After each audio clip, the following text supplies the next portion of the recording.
What's up, everybody? Welcome to the very first episode of What's Up, Rook. I'm your host, Sheena Quick, and I'm joined by none other for our very first episode, guys.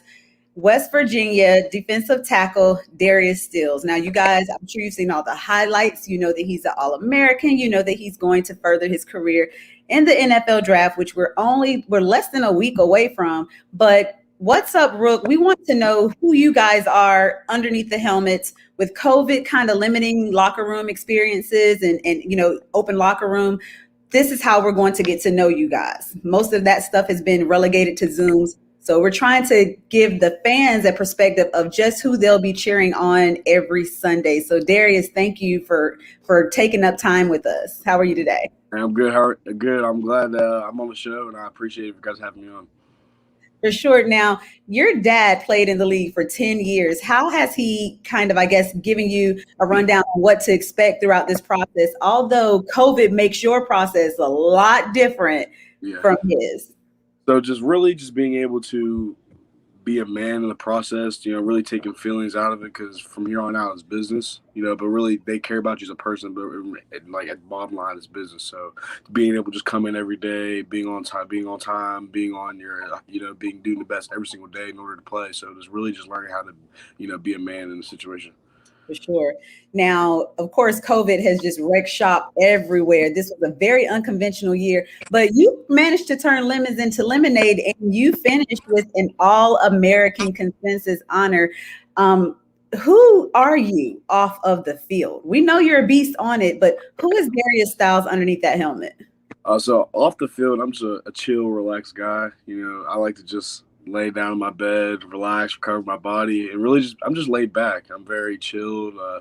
I'm a reserved guy, I'd say. So I'm able to express my true self on the field. So, but off the field, I'm just a regular guy. That's dope. So if you weren't playing football, what would you be doing as far as career-wise? What do you think what path would you be heading on if you weren't playing football? So my plan after football's over with, depending on when that time is, I would be like a counselor or a therapist, because I've always, ever since I was growing up, people come to me about their problems, and I've always had a good feedback for them, and I always liked doing it. So if it was football, I'd definitely be a therapist or a counselor. That's a hidden talent that you don't literally hear from guys too much or too often. Especially you play a very aggressive position. Right. So what's your other hidden talent besides having a listening ear? I'd say so I can do a lot. So like growing up, I used to climb a lot of trees, and I used to just go outside, because being from West Virginia, you're kind of in the middle of the woods a lot. Yeah. So, and there's not really a lot of entertainment around. So my mom would just like go outside, and I have a hidden talent of making stuff out of nothing. Like we make forts out of like wire, like not wire, but like rope, out of like stuff on the ground, roots, trees, and all that stuff. So really just creative. I'm able to do it. I'm a creative guy. That's a pretty I guess outgoing type of talent to have. What's one of your funniest childhood stories involving, building and climbing and making stuff? I would say it's funny now, but it wasn't funny back then. So I remember Dante and I, my brother, we were hitting this tree, like a dead tree with a baseball bat, just kept on hitting it over with. And my mom came outside, she's like, "You better not hit that tree, it's gonna fall down and you're gonna hurt yourself." So I'm being like 12 years old, like it hasn't hit me yet. It's not gonna ever go. So I'm going outside, still hitting it, and all of a sudden I'm done. And I like, as I'm walking away, the whole tree branch just comes and just smacks me in the back of the neck. And like, it wasn't funny back then, but thinking about it now, it is, because I should have just listened to mom, but I didn't. And I learned my lesson for sure. But that's always the lesson. Always listen to mom. Now, did you guys end up having urgent care? No. Honestly, it was kind of, I was thrown off a little bit, so it didn't hurt that much.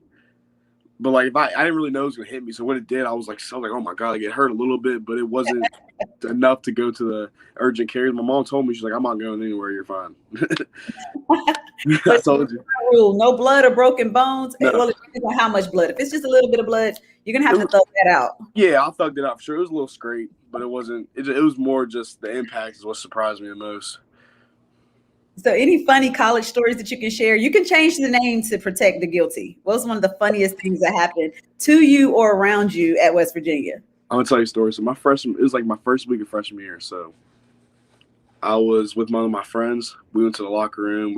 I wanted to show them around, and all of a sudden we get stuck in the facility. We get stuck in the facility. Like, so we're outside to where we can't get in, but there's a gate to where we can't get out. So like we're kind of just stuck in this area for like I'm a freshman. I haven't really played yet, so I'm like, oh, I'm about to get in trouble. I was scared, but then all of a sudden like we have this like there's like a little pedestal thing where not pedestal thing, but like a little concrete block so you can like climb to get out. And we ended up climbing that, and the drop was like 10, 15 feet. But we had to just do it or we was going to get in trouble. So I said, don't even think about it. If you think about it, it's going to hurt worse. Just jump down. And we landed on grass, but that was scary. It was also scary. Did anybody ever find out? No. Well, they know people now. Yeah, hey. people now know. Everybody knows now, so hey, it's whatever. Now, a lot of people don't know that outside of the physical parts of the draft experience, like some of the things and interviews that go on, I guess via Zoom now because of there not being a conventional combine in Indy. What is one of the craziest things that you were asked as far as teams when you had your individual interviews with teams? I would say how many times, because so people, if you watch the football games, you know my mom's very involved, and you know my mom's just a diehard fan. She loves Dante out of death.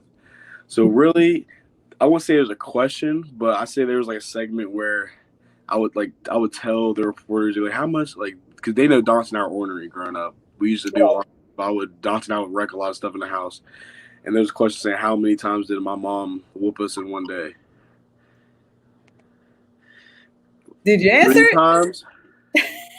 But like, because we were bad. I ain't gonna lie. Like, think about it now. Dante and I, we were ordering bad, but it was all right. Though. It builds character. So I gotta know what made you guys keep trying Mama Stills after that first whooping. I don't thinking about it as a child. I don't know how children do that in general because you know the consequences you're gonna face if you do something. But I guess just the adrenaline of doing it and like you know. Yeah, it makes you want to do it that much more. So I feel like plus it was 2-1. It was Dante and I versus my mom.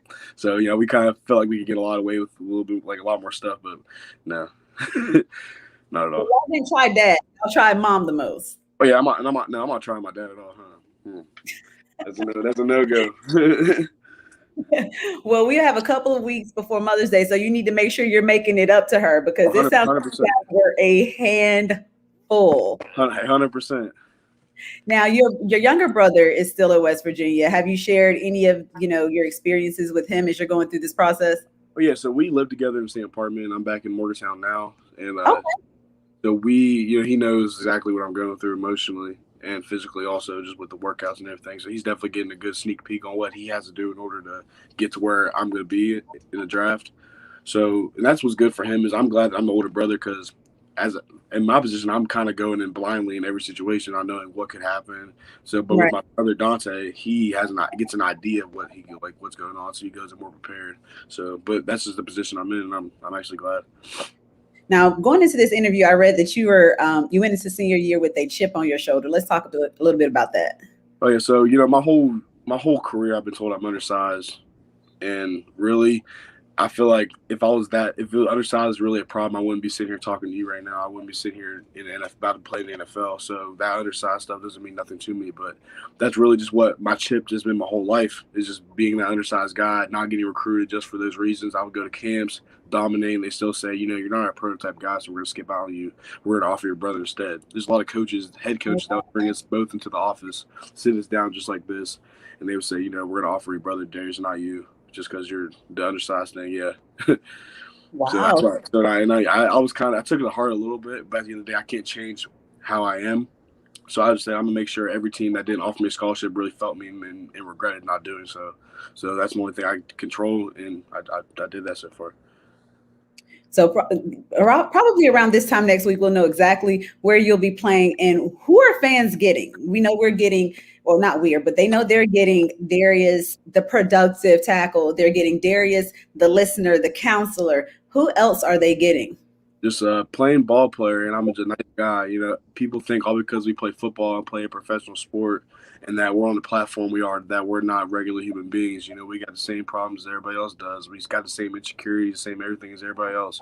But we can just put ourselves on a bigger stage to entertain. So that's the only thing that people realize that, you know, I might mess up. I'm gonna mess up. But I'm human. So just bear with me, and I'm gonna do the best I can. And I'm gonna succeed in the NFL. So, you know, before we get out of here, we have this segment called Think Quick. It's 5 rapid fire questions. Well, actually, I have 6. I have a bonus one for you today. Rapid fire questions you have to answer with the very first thing that comes to mind. No thinking it out, no explaining. You just have to, boom, just answer it. So are you ready? I'm ready. First up, Tupac or Biggie? Biggie. For your grits, sugar or salt? Sugar. Oh, man. Your GOAT, Bron, Kobe, or Michael Jordan? LeBron, but I respect Kobe. Is Kobe just like Jordan? I don't know. LeBron. I'm saying LeBron. You said Bron. That was first. You said LeBron. Xbox or PlayStation? PlayStation. Godzilla or King Kong? Kong. Last one, Batman or Spider-Man? Spider-Man. Okay, good. We're on the same page with that because Batman's not a superhero, and I argue that Batman's just a regular guy. He just knows how with some money. Yeah, really. If he didn't have money, he wouldn't be Batman. So, Batman is a vigilante with money. Y'all heard it. Darius agreed with me. Everybody on Twitter always gives me a lot of grief every time I say this. Batman is not a superhero. Not at all. But Darius, I am so honored. Thank you so much for being the first guest on What's Up, Rook. Good luck to you next week. Tell everybody where to follow you so that they can stay. My Instagram is Darius Stills 56. It's the same on all platforms. So I make it easy for you guys. So, guys, good luck to Darius. And we're wrapping up the first episode of What's Up, Rook. I'm your host, Sheena Quick, on Fox Sports 1340. Thank you. Thank you.